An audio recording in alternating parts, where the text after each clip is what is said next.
আপনার বিবেককে প্রশ্ন করেন। আপনি একজন ঋণ খেলাপিকে সমর্থন দেওয়ার জন্য, এটা চোর, মানে ঋণ খেলাপি শুনতে অনেক সুন্দর লাগে, এটা চোর, ব্যাংক চোর।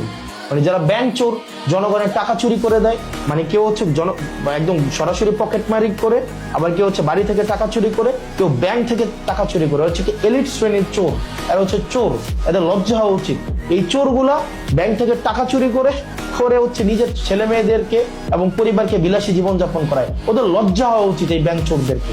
এই ব্যাংক চোর এবং হচ্ছে এই যে জনগণের টাকা যারা চুরি করে, আপনারা যারা এদের পক্ষ নিচ্ছেন, নিজেকে একবার চিন্তা করে দেখেন তো। আপনার সন্তান কিন্তু ঠিকই প্রাইমারি স্কুলে পড়ে, আপনার ছেলেকে কিন্তু ঠিকই দুবাই গিয়ে হচ্ছে কামলা দিচ্ছে আমার বাপের মতো, আপনার ছেলে হচ্ছে ঠিকই ওমান, দুবাই, কাতার, সৌদি আরব যাচ্ছে। আপনি দেখা যায় বয়স হলে স্যার বলতে হয়। নেতার পিছনে খাটতে খাটতে চাটতে জুতা শেষ হয়ে যায় এবং জিহ্বাও ক্ষয় হয়ে যায়, কিন্তু নেতার ছেলে ঠিকই আবার ঘুরে এসে আপনার নেতা হয়ে যায়।